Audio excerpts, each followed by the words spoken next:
Bonjour à tous et à toutes. Je sais, on va attendre un petit moment. Merci de vous être connectés ce matin et prendre ce moment avec nous. J'espère que tout le monde va bien. Alors, on va inscrire les participants. Bonjour Nathalie, bonjour Florent, bonjour Guillaume, bonjour Hervé. Bienvenue. Bienvenue à tous.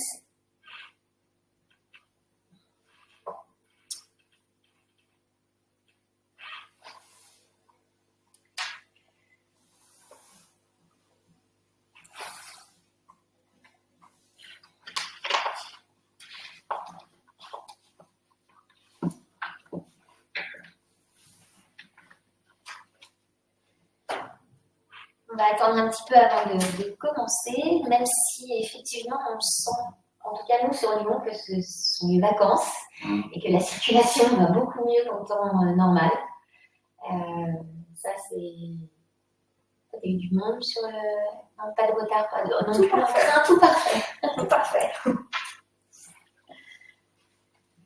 Donc, la conférence durera à peu près, on va dire 3/4 d'heure, c'est ce qu'on avait mis. Surtout, n'hésitez pas, vraiment le but, c'est que ce soit vraiment interactif, qu'il y ait des questions. Donc, on a la chance d'avoir Ève parmi nous ce matin. Ça suscite souvent beaucoup de questions. Donc, là, le but, c'est qu'on puisse répondre effectivement à vos questions et que vous repartiez armés sur l'immobilier vert et qu'on réponde et qu'on vous apporte en fait des arguments. C'est le but de cette réunion de ce matin.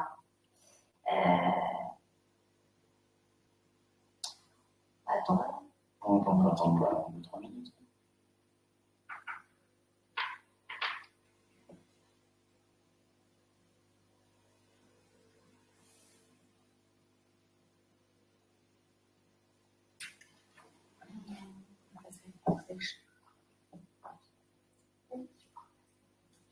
Du coup, c'est Eva, je pense qu'il faut le faire. Ouais. Sur la soirée. Je peux faire avec C'est pratique aussi avec les études. Le collège qui s'affiche tout seul. Ouais.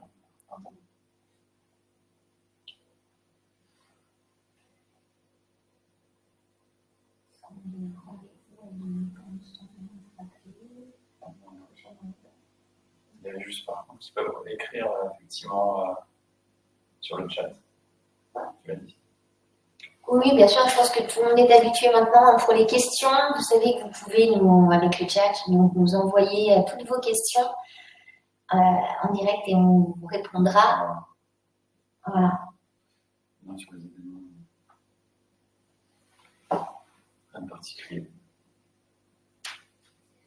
Rien de particulier sur les événements, à savoir que c'est juste la dernière ligne droite, en tout cas pour tout ce qui est ancien, donc sur effectivement tout ce qui est Malraux, MH, déficit foncier, mais vous savez, je pense que vous êtes plus concernés, enfin tout le monde est concerné en ce moment, donc voilà, sur les derniers programmes, vous pouvez vous positionner là, effectivement, si vous voulez des signatures sur la fin de l'année. On est effectivement sur les dernières semaines, on va dire.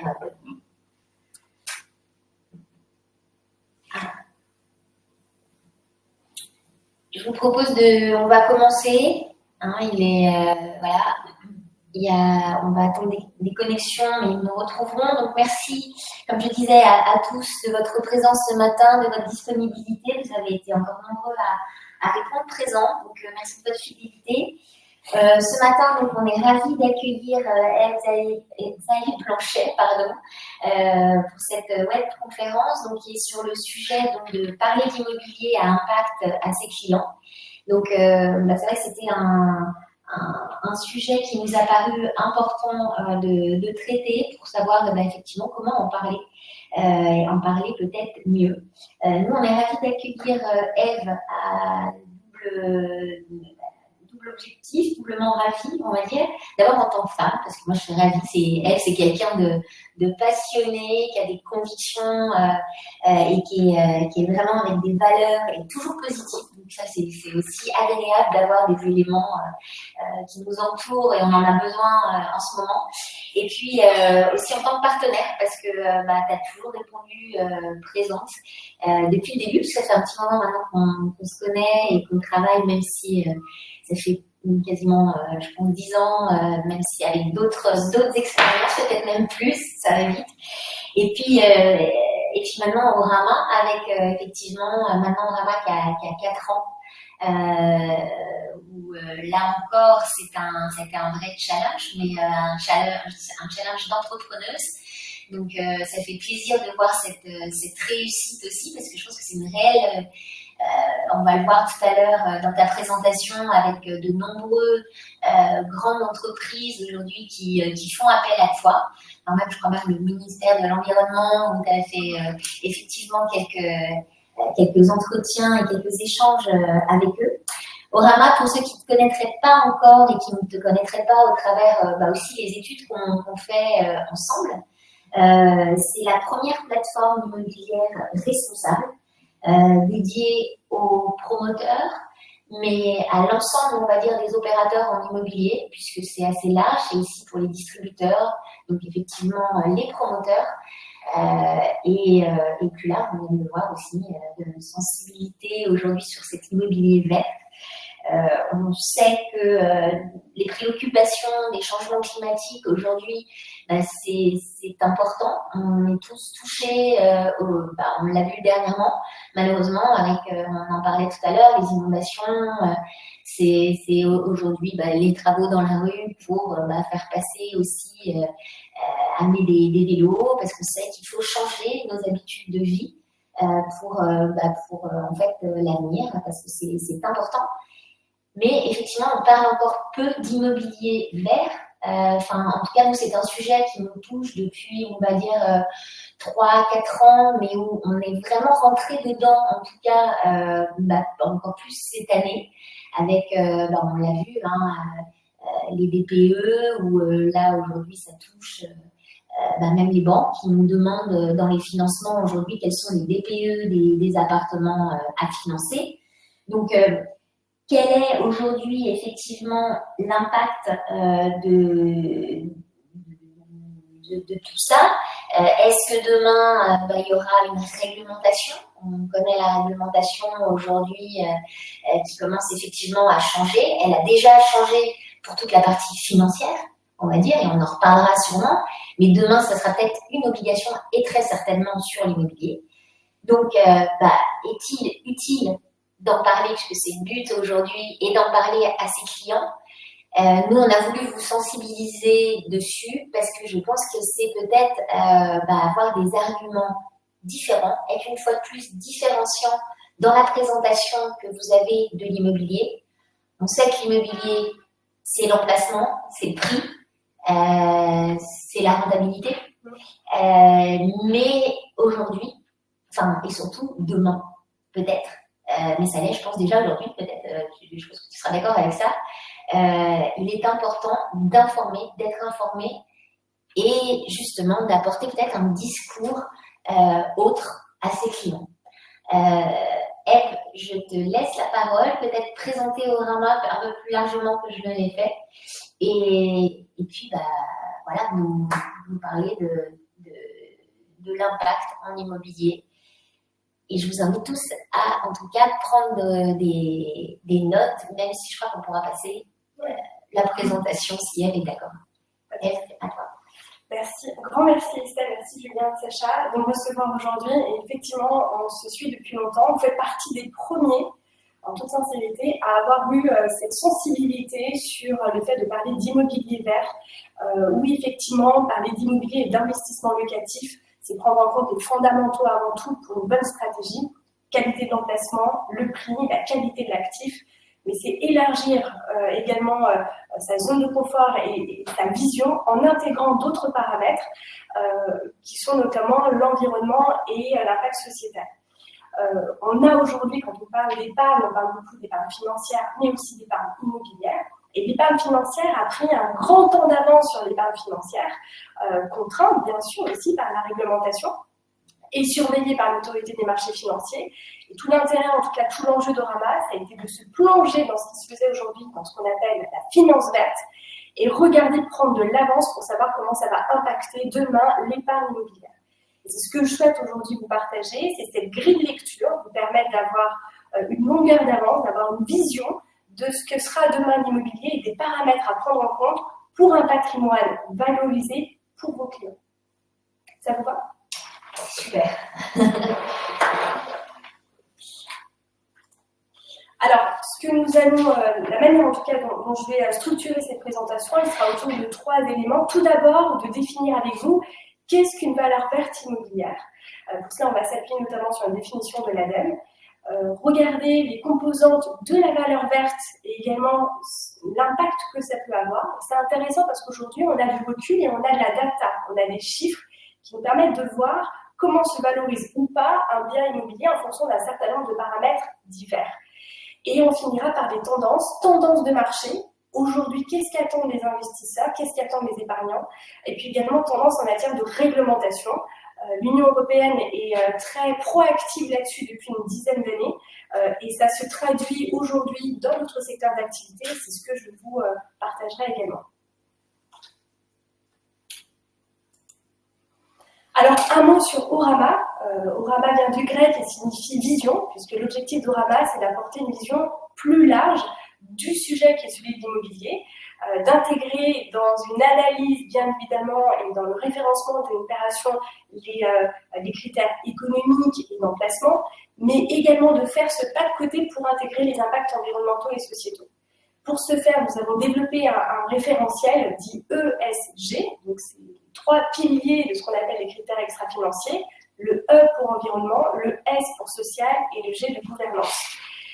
Orama trouve vraiment sa source dans la finance verte et dans sa traduction dans l'investissement immobilier. Aujourd'hui, on a analysé un peu plus de 300 programmes sur toute la France, toute nature, je dirais, d'actifs, que ce soit du neuf, mais également de l'ancien et de l'ancien rénové.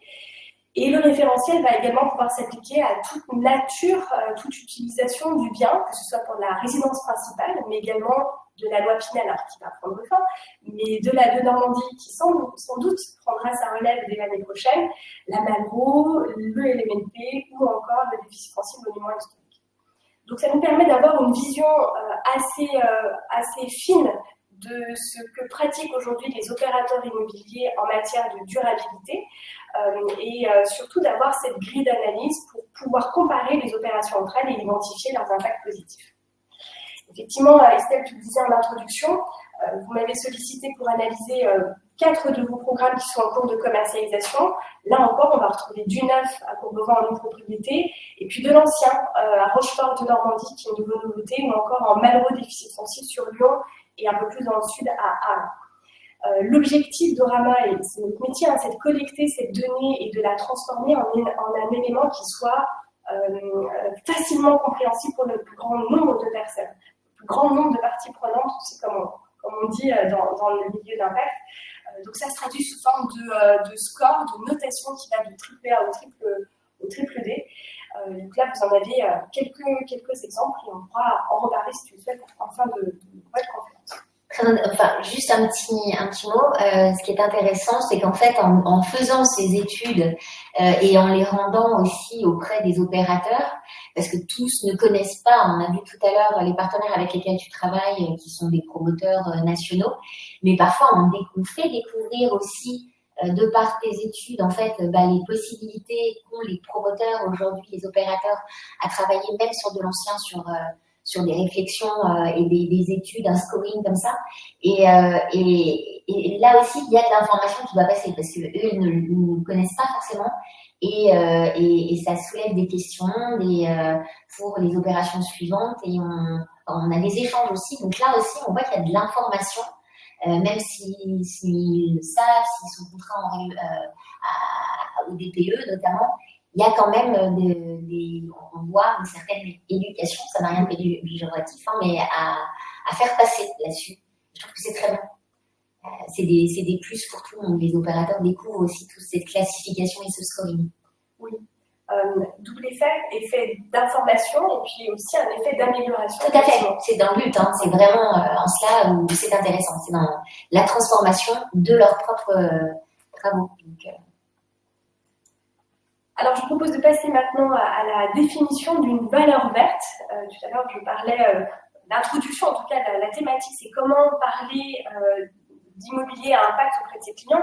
La notion d'impact est une notion qui est aujourd'hui un peu floue, entre guillemets, mais c'est vraiment cette volonté d'être dans une stratégie de référencement et d'acquisition d'un bien immobilier qui va contribuer à plus de durabilité. Donc, c'est en cela, en tout cas, qu'on peut définir la notion d'impact. Elle relève, je dirais, de 3 éléments, à la fois de l'intention justement de faire de la durabilité et puis également d'avoir des éléments de preuve, d'où aussi justement le scoring durable. Revenons sur la notion de la valeur verte. Alors, la valeur verte, elle est définie aujourd'hui par l'ADEME, ça c'est intéressant, comme une valeur additionnelle, une valeur nette additionnelle d'un bien immobilier qui est dégagé parce qu'il prend en compte et parce qu'on est en capacité de mesurer une performance environnementale. Donc cette définition, elle est intéressante et j'ai envie de dire qu'elle va traduire 2 choses. Ça signifie qu'un bien immobilier qui porte une valeur verte, tout d'abord, elle se définit par un gain additionnel. Et puis on peut le voir aussi d'une autre manière, c'est qu'un bien immobilier qui porte cette notion de valeur verte, elle permet de réduire une forme d'obsolescence liée à des risques.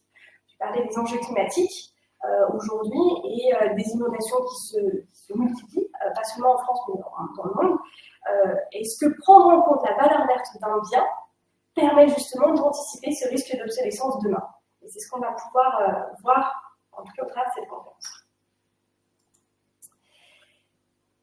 La valeur verte, elle a des déterminants. Il y a aujourd'hui suffisamment de critères et d'indicateurs que vous pouvez obtenir, que vous pouvez identifier pour savoir si un bien immobilier a les éléments, les déterminants de cette valeur verte. Je vais vous en présenter au moins 8. Et puis, de cette valeur verte, on va voir qu'il va y avoir un impact à la hausse, à la baisse, sur les charges, sur les loyers, sur la valeur réelle d'un bien, donc sur son prix de vente, sur les attributs aussi, donc l'image du bien immobilier et la manière dont ça peut l'impacter. Et donc, on va tout de suite commencer par ce point-là, c'est un bien immobilier qui a une valeur verte identifiée. Comment se traduit économiquement cet élément-là? Alors, les composants de cette valeur verte, on a, je dirais aujourd'hui, du recul et surtout, on a la donnée. Et ça, c'est vraiment un élément qui est précieux, qui permet d'identifier quel est l'impact de cette valeur sur un bien. Alors, l'OID, qui est l'Observatoire de l'immobilier durable, parle de valeur verte, et la contrepartie, en tout cas de son pendant, c'est ce qu'on appelle aussi une décote brune. Alors, ce qui est intéressant, c'est qu'aujourd'hui, dans l'immobilier ancien, et celle que tu disais là encore en introduction, tu parlais du DPE, qui est donc le diagnostic de performance énergétique, qui est obligatoire depuis 2006 et qui aujourd'hui trouve une traduction économique de manière très, très concrète.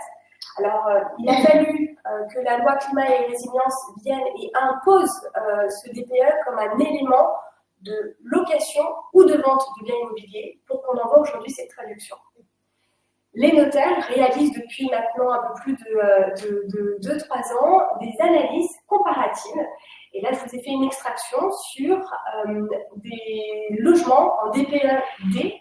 Et l'on voit en France, donc sur les différentes régions, comment se comportent les prix, les valeurs vénales en fonction des DPE des logements.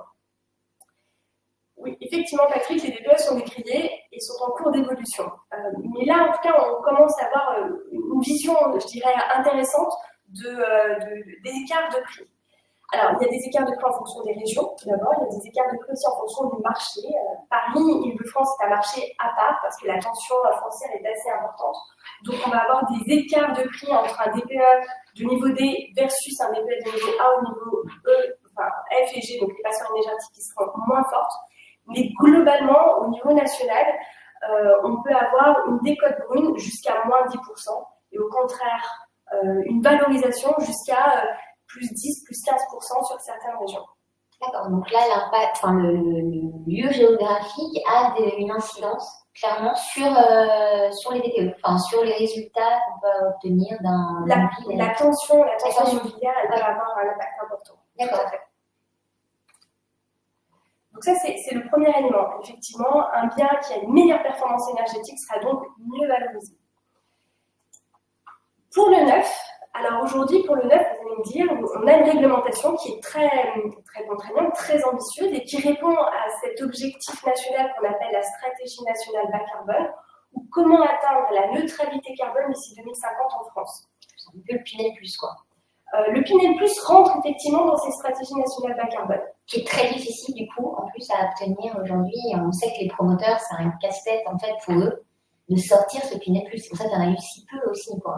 Oui, alors il y a des enjeux au niveau de la Pinel Plus, à la fois énergétique carbone, Oui. s'il fallait être en RE20, de manière un peu en anticipée déjà, et puis aussi l'emplacement, puisqu'on est sur certaines zones en particulier. Ce qui amène aussi à certains opérateurs à avoir des difficultés à faire tourner un bilan qui fonctionne, ce qui explique la faible présence de Pinel Plus aujourd'hui au niveau national. Pour le neuf, donc on a cette réglementation qui s'appelle la réglementation environnementale 2020 qui va évoluer, puisqu'on est aujourd'hui en RE2020 qui est applicable depuis janvier 2022. Un nouveau seuil qui doit être atteint pour tout PC déposé à partir de 2024. Et puis on va avoir des seuils qui vont être de plus en plus ambitieux jusqu'à 2031. Vous allez me dire, est-ce qu'on peut faire mieux? Alors oui, on peut toujours faire mieux, on peut toujours être plus ambitieux et même prendre de l'avance. Vous avez certains opérateurs comme ICAD qui s'engagent à avoir plus de 50% de leurs opérations à être déjà sur le seuil 2028, par exemple, ou 2025 ou 2028, donc à prendre de l'avance. Donc en fait, c'est intéressant parce que vous avez aussi des labels et des certifications qui viennent sanctionner positivement des opérateurs qui vont plus loin que la réglementation qui doit s'appliquer.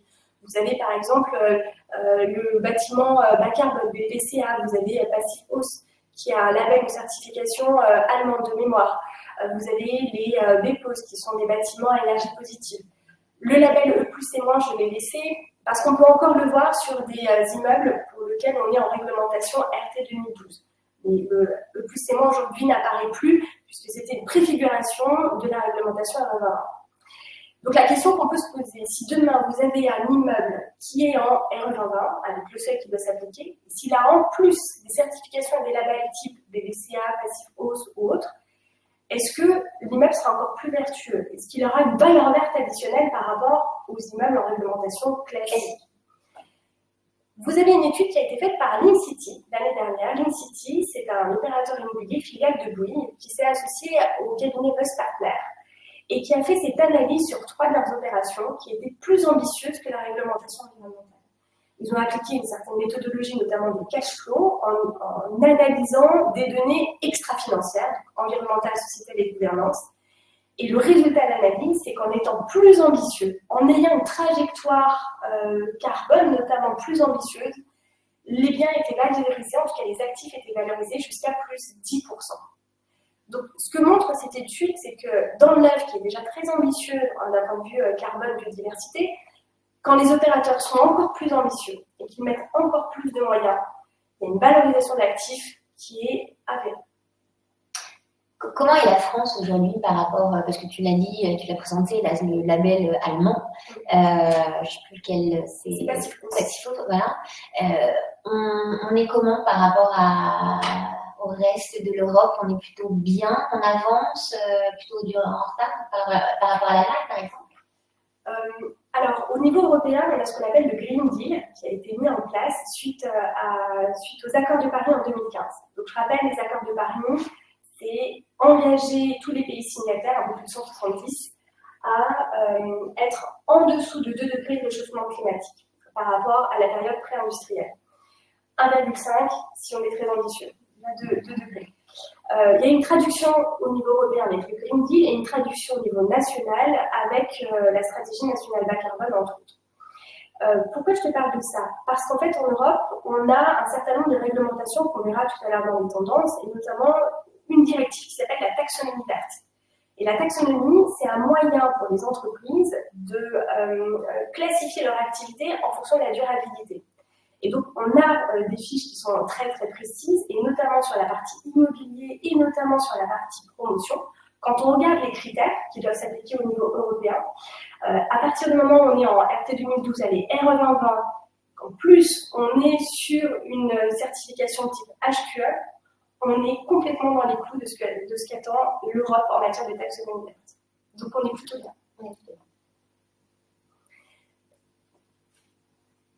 Troisième sujet, donc on a parlé de l'ancien avec le DPE, on a parlé du neuf, et notamment des opérateurs plus ambitieux que la réglementation qui s'applique. Et j'ai envie de parler maintenant de la qualité des logements. Est-ce que la qualité d'un logement va avoir un impact sur la valeur de celui-ci?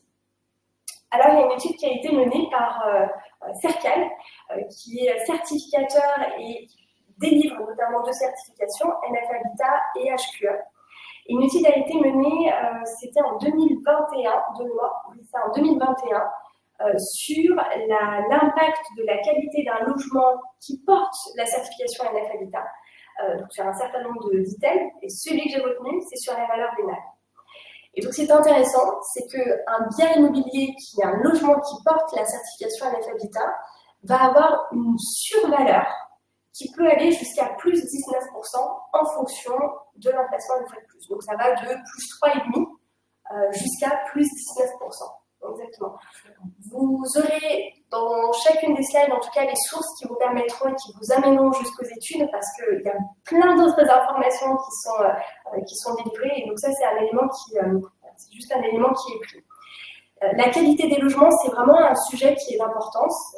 Je fais une petite digression sur le confort, mais aussi l'adaptabilité des logements pour les seniors. On est une population qui va en vieillissant. On sera à près de mémoire 30% de seniors d'ici 2050, de plus de 60 ans. Et un grand nombre d'entre nous souhaiteront continuer à vivre toujours dans les mêmes logements. Donc si demain nous sommes sur des logements adaptés, accessibles, au sein de bâtiments avec des ascenseurs, exactement, avec une accessibilité facilitée, avec les bons équipements, c'est demain un élément, à mon sens, qui viendra apporter encore de la valeur au bien. Donc, on a vu les éléments qui pouvaient apporter de la valeur. Et je vous partage un dernier slide sur ce qui, demain, au contraire, pourrait être un élément d'obsolescence d'un bien immobilier en fonction de son emplacement. On parlait de risques environnementaux et de risques climatiques. Aujourd'hui, il y a un enjeu un peu majeur, puisqu'on a 20% de notre littoral qui est concerné par le retrait de côte. Ça, c'est un élément à prendre en compte, puisque la loi climat et résilience aussi s'est penchée sur ce sujet. Demain, ou même aujourd'hui, les communes ont cette capacité de pouvoir mettre en place un droit de préemption sur des bâtiments en raison des risques de retrait de côte. Donc la qualité d'un bâtiment est importante, mais aussi son emplacement vis-à-vis de ces enjeux environnementaux sont des éléments à prendre en compte dès aujourd'hui, à mon sens. Je voudrais juste revenir sur le slide d'avant, parce que tu parlais effectivement de l'impact et en parlant en fait de la qualité des logements. Est-ce qu'on a une écoute, on va dire, parce que on parle de notre sujet, hein, c'est l'impact auprès des clients. Est-ce qu'on voit, est-ce qu'il y a une analyse, une oreille plus affinée pour ce discours? Est-ce que justement les seniors sont plus attentifs ou au contraire, je pense notamment à un vrai sujet, moi mes enfants en tout cas sont sensibles à ce sujet et je pense peut-être que quand on en parle aux clients, peut-être avoir des profils plus à même voilà, est-ce que les jeunes ou les anciens, je sais pas, est-ce qu'il y a une approche de fait par rapport à ça?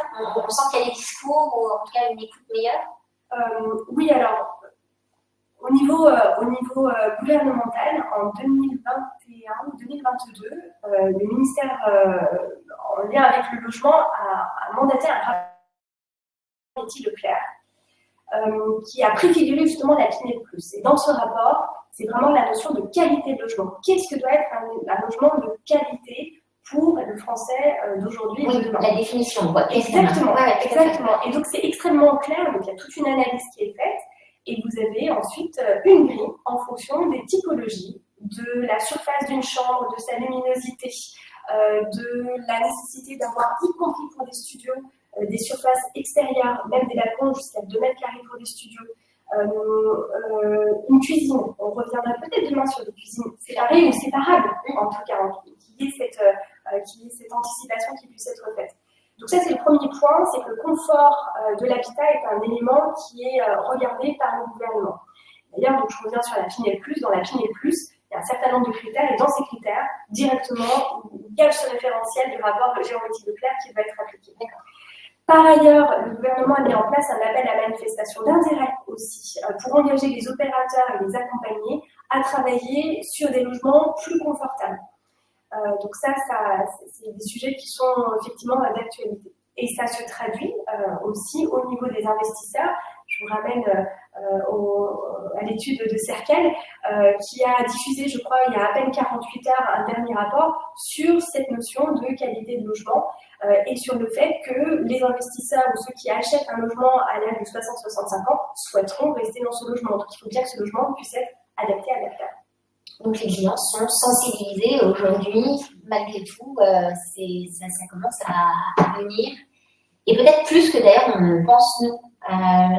C'est quelque chose qu'il faut intégrer, je pense, vraiment dans un discours, dans un entretien avec des clients. Je pense qu'on leur apporte plus en parlant, alors que c'est...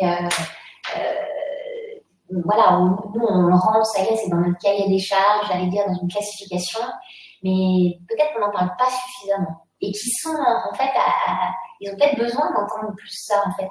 C'est un discours nouveau aussi, et ça montre une approche aussi différente. Oui, et ça c'est quelque chose de très nouveau. On parle beaucoup d'impact environnemental dans l'immobilier, et l'impact social sociétal, c'est quelque chose, c'est un peu l'angle mort, je dirais, d'un projet locatif. Et pourtant, pour moi, c'est demain ce qui donnera vraiment une valeur supplémentaire. L'impact social sociétal, il va se traduire de plusieurs manières sur un projet immobilier. Mixité sociale, bien évidemment, la mixité fonctionnelle, c'est-à-dire la mixité des usages, parce qu'au sein d'un même bâtiment, je vais avoir des commerces en pied d'immeuble, des lieux d'échange, et puis c'est aussi la qualité du logement. Et en ça, justement, on parle d'impact social sociétal.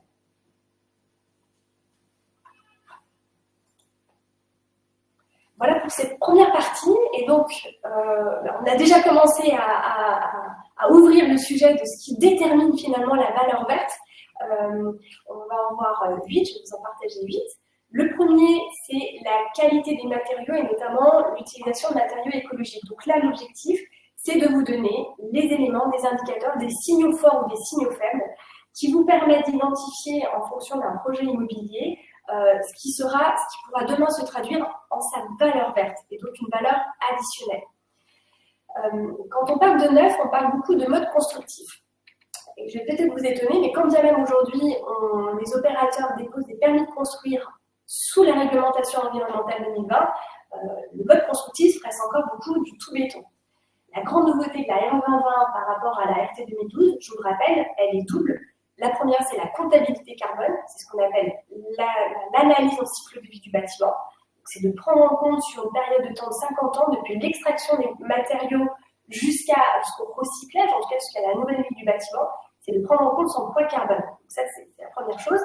Et la RE 2020, c'est également de prendre en compte le confort des eaux. Je referme cette parenthèse. Ça signifie qu'aujourd'hui, la RE 2020, on peut être sur des modes constructifs tout béton.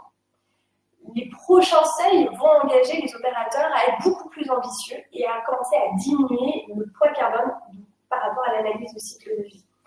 Je vous rappelle cette phrase assez connue qui dit « ce qui ne se mesure pas n'existe pas ».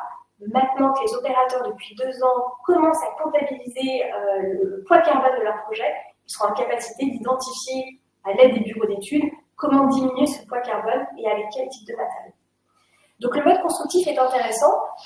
Vous avez des opérations aujourd'hui qui vont embarquer du bois ou des matériaux biogéosourcés, type chaux, chanvre, on revient à la pierre, revenir quelque part à ce que faisait il y a encore un petit siècle. Donc ça, c'est des éléments intéressants lorsque vous avez des opérations sur lesquelles les opérateurs justement communiquent sur les matériaux biogéosourcés, c'est plutôt bon signe. La méthodologie aussi en matière de rénovation est un élément important qui permet de voir justement comment l'opérateur s'empare de ce sujet, et c'est souvent sous l'angle de l'économie circulaire. Des matériaux écologiques, ça peut être des matériaux donc, plutôt issus biogéosourcés, mais ça peut être aussi dans un esprit d'économie circulaire. Et je vous rappelle, dans le cadre de la taxonomie, c'est vraiment un des enjeux importants, c'est l'économie circulaire. Comment on retravaille des matériaux présents. Je peux vous donner l'exemple d'une opération dans le sud-est de la France, une opération neuve, et l'opérateur a détruit une ancienne cave coopérative de vin pour... C'est bon. Une neuve, je crois, a été faite à côté, a détruit cette cave coopérative qui était en tout béton et a recyclé sur place une grande partie de ce béton. Donc ça, c'est intéressant. On n'est peut-être pas sur des matériaux biosourcés, mais on est vraiment dans cet esprit d'économie circulaire.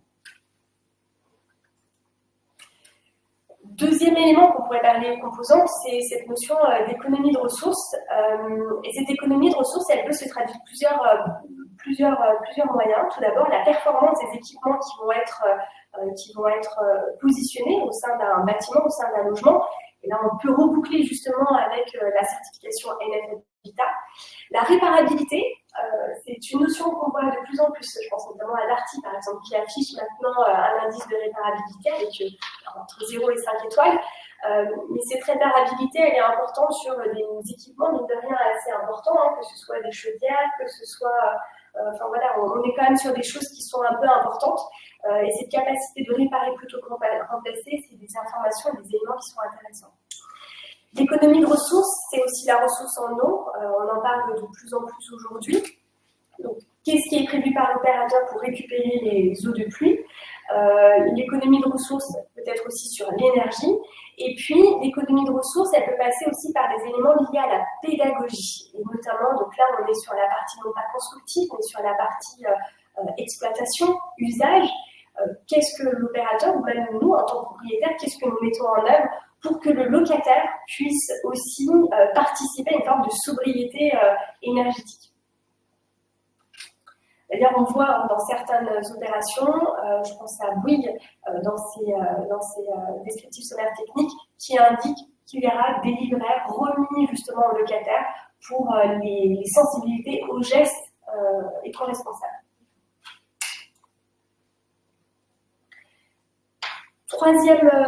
Troisième élément, troisième groupe d'indicateurs, c'est forcément la performance énergétique. Je vais passer assez rapidement là-dessus, parce qu'on en a déjà beaucoup parlé, mais effectivement, pour les DPE, il y a un véritable enjeu. Je vous parlais tout à l'heure de la stratégie nationale bas carbone. L'objectif de la France, c'est d'atteindre la neutralité carbone d'ici 2050. Le bâtiment et les logements font partie des éléments qui pèsent dans le poids carbone aujourd'hui de la France. Et il faudrait que la totalité du parc actuel immobilier atteigne un DPE de niveau B. On en est encore très loin. Déjà, effectivement, les logements en DPE, des passoires thermiques, de niveau F et G vont sortir au fur et à mesure. Mais vraiment, l'objectif, c'est d'atteindre, en tout cas, ce niveau B. Ce qui sera le cas, en tout cas, pour les bâtiments neufs. Quatrième élément, c'est la présence d'énergie renouvelable sur un site, sur un projet immobilier. Ça fait partie des indicateurs plutôt positifs quand on regarde un bâtiment et notamment pour l'évaluation de sa valeur verte ou potentielle demain. La première chose que je regarde en général dans un bâtiment, c'est la nature du chauffage. Est-ce qu'on est en électrique? Est-ce qu'on est au gaz? Est-ce qu'on est raccordé au chauffage urbain? Quand on est raccordé au chauffage urbain, quelle est la nature des matériaux qui sont brûlés pour ce chauffage urbain? Alors, bonne nouvelle déjà, de plus en plus de collectivités s'équipent de chauffage urbain en biomasse, qui peut être parfois de biodéchets, qui peut être aussi un peu du bois aussi. Donc ça, c'est déjà le premier élément. Donc on est sur un mix énergétique plutôt intéressant. On peut regarder aussi à l'échelle du bâtiment les éléments mis à disposition pour produire, parce qu'on peut se raccorder à du chauffage, en tout cas on peut se raccorder aux énergies renouvelables, mais on peut aussi produire sur site.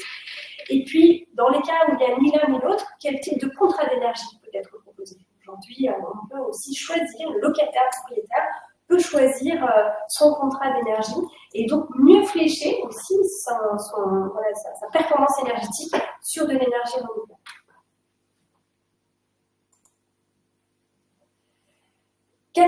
Cinquième élément, vous allez me dire, on s'éloigne quand même un peu du sujet immobilier, mais pas tant que ça, parce que la notion de proximité des transports communs et la proximité, je dirais, des commodités, c'est des choses qui sont de plus en plus regardées. Quand on se penche sur ce qu'on appelle les déclarations de performance extra-financière, pardon, ça s'appelle des DPE, la DPEF, des opérateurs immobiliers. Donc aujourd'hui, les promoteurs ont l'obligation, depuis déjà quelques années, d'émettre la déclaration de performance extra-financière. Ceux qui la font, parlent beaucoup de ville du quart d'heure. C'est le fait d'avoir à moins de 15 minutes d'un bâtiment tous les lieux qui permettent de recréer une forme de micro-quartier. Donc les écoles, les commerces, le travail idéalement, bien sûr. Donc, voilà, tous ces éléments qui fait qu'en bas de chez nous, à moins de 15 minutes à pied, on a en tout cas ces services de proximité, ces équipements, ou 5 minutes à vélo. Donc ça, je vous invite si vous souhaitez, à lire le livre blanc de Carlos Moreno, qui est un chercheur et qui a conceptualisé justement cette notion de ville du quart d'heure, qui a d'ailleurs été repris par Anne Hidalgo lors de la dernière campagne municipale à Paris. Donc ça, c'est des éléments qui sont vraiment regardés, et cette notion de transport, de proximité de transport, elle est importante, parce que rappelez-vous, l'objectif, c'est de diminuer le carbone.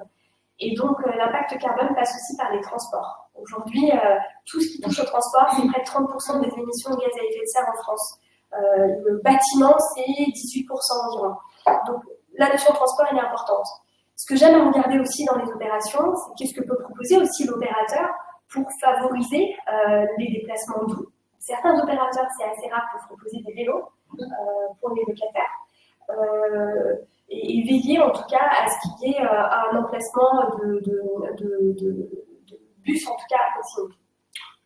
Là, à la limite, on ne s'éloigne pas du tout de la sélection en fait, d'un immobilier, parce que nous, dans notre cahier des charges, c'est vraiment dans les études qu'on fait, ce sont des points primordiaux. Enfin, je dirais les transports en font partie, et puis c'est tous les services effectivement autour d'un logement. Mais effectivement, on voit même avec le télétravail aujourd'hui et autres, on utilise moins la voiture, et que même on regarde, on est très attentif aux gares, aux bus, enfin toutes ces lignes. Mais le transport, effectivement, oui, c'est important sur le choix d'un actif immobilier. Ouais.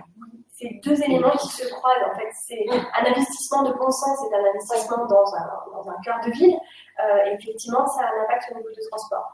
Alors, ce qui est intéressant d'ailleurs avec ce concept de ville de quart d'heure de Carlos Moreno, c'est qu'au sein d'une ville, on peut avoir plusieurs cœurs de ville. Voilà. On n'est pas forcément autour d'un clocher, mais on peut recréer des cœurs de ville.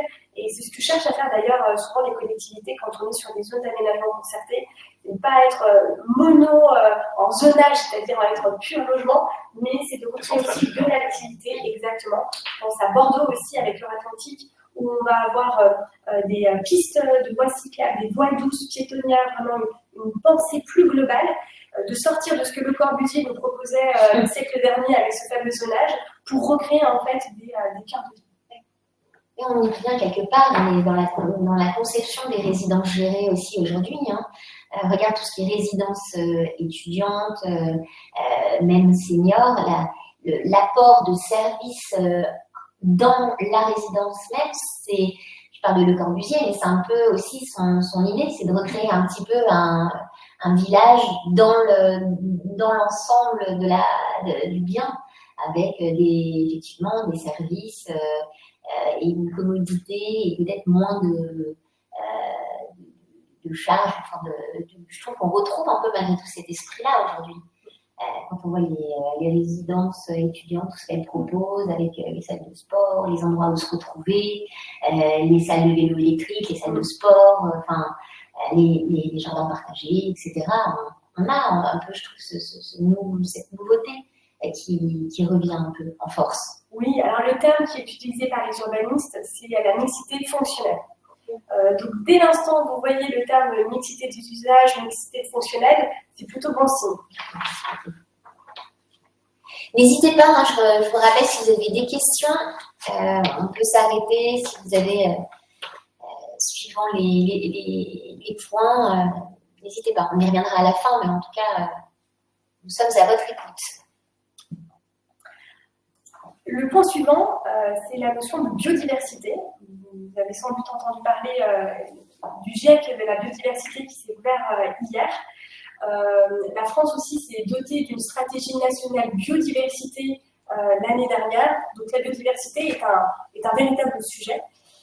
Et au sein des bâtiments, la biodiversité est également se traduit aussi par un certain nombre de d'éléments. Le premier, je dirais, un signaux fort un peu simple d'accès, c'est le fait d'avoir des labels et des certifications. La certification écoquartier, quand on est sur un ensemble, en tout cas sur un projet d'urbanisme, et puis à l'échelle des bâtiments eux-mêmes, on peut avoir des labels et certifications type Biodiversity ou EFI-Nature. Encore EcoCert ou EcoJardin. Donc cette biodiversité, on va le retrouver par le label certification, mais parfois on n'aura pas de label ou de certification, mais en revanche, on pourra avoir des engagements des opérateurs. Je pense par exemple à Emerige, qui, il y a maintenant 3 ans de mémoire, 2 ans, a réalisé sa charte action biodiversité qui se développe en un certain nombre d'actions qui sont partagées. Donc ça, c'est un élément aussi important quand on parle d'impact, c'est le fait de partager les évolutions via des indicateurs. Donc ça, c'est intéressant. Vous avez aussi ICAD, vous avez Bouygues aussi de mémoire. En tout cas, voilà, tous ces opérateurs vont s'engager, par exemple, à ce qu'il y ait des paysagistes sur chacune de leurs opérations, voire des écologues dans certains cas. Ça, on est sur des choses qui sont très concrètes. Créer des éléments de pédagogie au sein même des bâtiments, au sein même des surfaces extérieures, voilà, de recréer de la pleine terre. Donc ça, c'est un sujet qui est important. La biodiversité, elle n'est pas à négliger parce qu'elle a un impact aussi sur notre économie.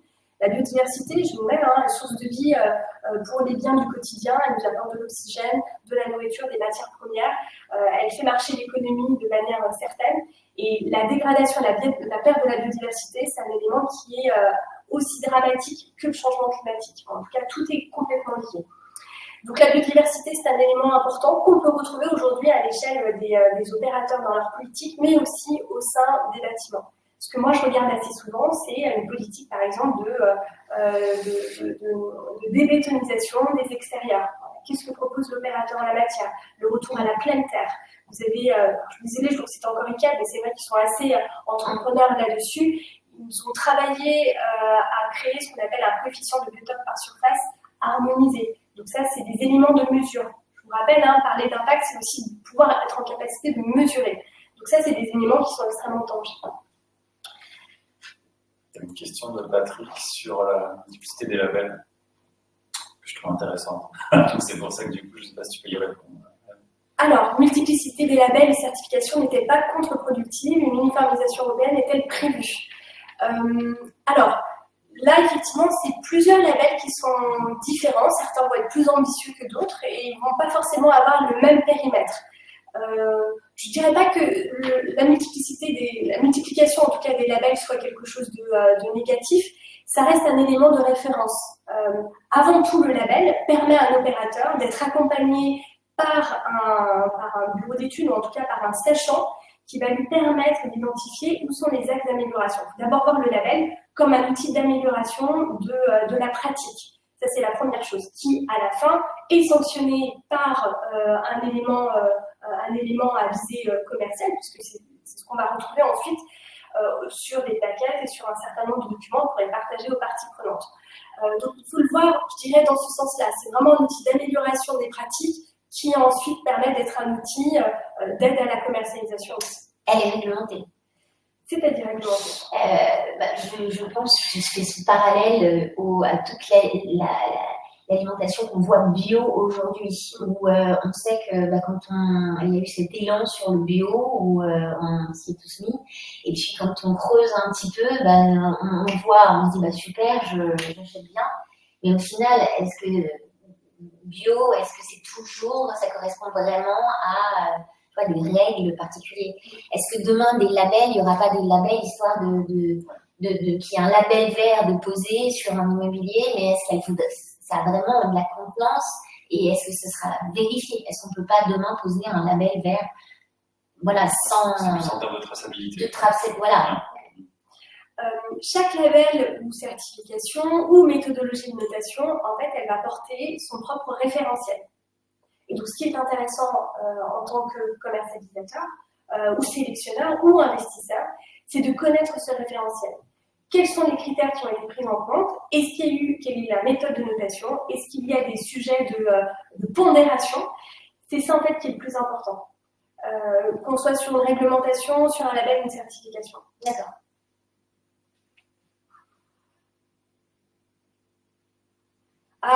oui, peut-être. Alors, Ah on oui, va là, parler on y est. d'éco-blanchiment. On va parler d'éco-blanchiment. En fait, l'éco-blanchiment, pour éviter donc, le greenwashing, pour l'éviter, il y a deux choses. C'est tout d'abord que le certificateur ou que l'opérateur qui donne le label partage sa grille de lecture, donc sa grille d'analyse. Ça, c'est le premier élément. Le greenwashing peut être évité aussi de l'autre côté quand on est un opérateur immobilier ou on dit opérateur immobilier de manière globale. Il y a un sujet qui est de transparence. Donc, ça veut dire que quand on est opérateur, on communique sur ses objectifs et on va faire des points de passage de manière régulière avec des indicateurs qui vont être déterminés, partagés et de manière régulière. C'est ça qui permet d'éviter le greenwashing. Biodiversité, je reviens sur le sujet, il me reste 2 derniers éléments à vous partager. La biodiversité aussi, elle est importante parce qu'elle permet de lutter contre les îlots de chaleur. Je vous parlais tout à l'heure de l'évolution de la RT 2012 à la RE 2020. Même les DPE aujourd'hui prennent en compte cette notion de confort d'été. La lutte contre les îlots de chaleur, elle se fait à la fois en interne par la qualité des matériaux et de l'enveloppe qui va être appliquée sur le bâtiment, mais elle va être aussi appliquée en extérieur. Plus on sera dans un environnement qui sera végétalisé et de manière organisée, pilotée, en s'appuyant sur des palettes végétales émises par des paysagistes ou par un travail d'écologue, et plus on pourra lutter contre les îlots de chaleur. C'est un vrai sujet, en tout cas aujourd'hui, ces îlots de chaleur, à tel point que certaines collectivités ont développé, alors je vous l'ai mis là, des cartes avec des cartes interactives qui permettent aux habitants d'identifier où aller demain si jamais on a un pic de chaleur, que ce soit des lieux climatisés pour les personnes seniors, mais aussi les parcs, les points d'eau. C'est un sujet qui est intéressant. Je reprends Figaro Immobilier, qui a une page dédiée à la vente immobilière et fiche par fiche, quand vous regardez, il y a également désormais pour l'Île-de-France la proximité avec les îlots de fraîcheur. Ouais, c'est exactement. Donc on parle de valeur verte. Demain, la valeur verte, elle pourra également intégrer cette notion d'îlot de fraîcheur. Le dernier point, mais on en a déjà parlé, c'est cette notion de mixité fonctionnelle, mixité des usages. C'est le fait d'intensifier l'utilisation des bâtiments, notamment dans les zones tendues, voire même de l'autre sens, c'est de favoriser aussi une densité un peu plus désirable dans les zones dites détendues. C'est un véritable enjeu. On parle beaucoup de recyclage urbain, comment un bâtiment peut lui donner une deuxième vie. Donc on voit par exemple dans Paris des garages avec des structures en poutre-béton qui sont aujourd'hui aménagées et retravaillées pour être des bâtiments de logement. On parle beaucoup de logement justement, mais c'est vrai qu'à la base, il y a aussi la réglementation au niveau des bureaux. On voit aujourd'hui, alors après il y a plein de sujets, mais je ne vais pas débattre là-dessus, mais sur les SCPI notamment, on se rend compte que aujourd'hui beaucoup de locataires partent. Pourquoi? Parce qu'il y a aussi cette question de transformation, dans les biens loués qui sont plus forcément dans les normes, qui correspondent plus aux attentes d'aujourd'hui et au confort, t'en parlais, et où là aussi il va falloir intervenir. Alors c'est le sujet du tertiaire, mais on parle du résidentiel aujourd'hui, mais demain c'est, et notamment par rapport à ce que tu dis, la transformation de bureaux en logement. Là aussi il y a pas mal de choses à venir. Alors ta transition est parfaite parce qu'on peut parler justement de chronotopie. La chronotopie. Je n'aurais pas su vous dire de chronotopie, mais voilà. La chronotopie, c'est comment on peut donner sur un bâtiment, sur 24 heures, des usages différents. Et le bâtiment s'y prête très bien. Les écoles aussi peuvent s'y prêter. On voit des écoles aujourd'hui qui en été sont fermées et deviennent des lieux atypiques de nuitée, par exemple. Donc, pareil, là on est vraiment sur des notions d'urbanisme. La chronotopie, elle commence à être travaillée tout doucement, mais il y a ce sujet donc, de recyclage urbain, de chronotopie. La notion de mixité programmatique aussi, elle est importante, elle est aussi travaillée par les opérateurs. Alors, on a une question de Patrick. Mais qu'est-ce que tu es bavard ce matin, Patrick? On n'arrête plus. Cette transformation immobilière nécessite beaucoup beaucoup de CAPEX, il y a donc un vrai sujet économique aussi. La Bien sûr. transformation Ouais. des bureaux, elle est aujourd'hui assez complexe. Ouais. Il y a des projets qui sont avant-gardistes. Je peux vous recommander par exemple de regarder le Black Swan à Strasbourg. Donc 2 ou 3 grands immeubles de bureaux qui ont été transformés en logements. C'est absolument passionnant quand vous écoutez l'architecte. Effectivement, l'investissement est conséquent, mais si on prend en compte le bilan carbone, on est complètement aligné en tout cas avec ce qu'on cherche à atteindre, c'est-à-dire la neutralité. C'est toujours le double effet, c'est-à-dire la valeur économique et l'investissement nécessaire versus le poids carbone. Aujourd'hui, tant que ce poids carbone, les émissions de gaz à effet de serre par service, par projet, par produit, ne sont pas valorisées à leur juste valeur, la valeur économique prendra toujours le pas et questionnera sur la capacité à faire ou pas une opération. Après, tu investis économiquement aussi dans le temps. Ce que tu payes maintenant, tu peux le gagner aussi sur une globalité temporelle. Tu vois, Oui. à terme, c'est... Oui, et les opérateurs, alors absolument, et les opérateurs aujourd'hui cherchent à avoir des programmes un peu expérimentaux où ils savent que le projet va être plus coûteux parce qu'il y a une marge, les filières ne sont pas encore organisées, structurées, tout ça est en train de se mettre en œuvre, mais avoir des expériences avant-gardistes d'un point de vue durable et d'un point de vue éco-responsable leur permettent demain de pouvoir essayer de travailler à une mise en échelle. Exactement. Alors, je vois qu'il me reste Peu de temps. 5 minutes pour vous parler des tendances, réglementations et marchés. Alors, la valeur verte, en fait, elle trouve sa place si 2 éléments principaux rentrent dans l'équation. Tout d'abord, si la réglementation est alignée avec ce sujet-là et si le marché est prêt également à l'accepter. Et aujourd'hui, on est dans un momentum où on a ces 2 éléments qui se croisent. La première, d'un point de vue réglementation, on a aujourd'hui des données qui sont beaucoup plus fiables, notamment les promoteurs bénéficient de ce qu'on appelle les FDES, qui sont des fiches où on va retrouver le poids carbone, par exemple, sur un certain nombre de matériaux qui sont utilisés dans le cadre de la construction et de la rénovation. Et on a des cadres d'évaluation qui sont également proposés. On a parlé de taxonomie, on a parlé de CSRD aussi, qui est un élément important pour les entreprises, c'est-à-dire près de 50 000 entreprises en Europe vont être concernées d'ici à 2026 pour faire des reportings extra-financiers et pour pouvoir même comparer entre eux justement ces opérateurs-là. Donc la réglementation aujourd'hui, elle est en place, impulsée par l'Europe, par l'Union européenne et traduite au niveau national. Mais on voit que le marché aussi bouge et intègre cette notion de valeur verte.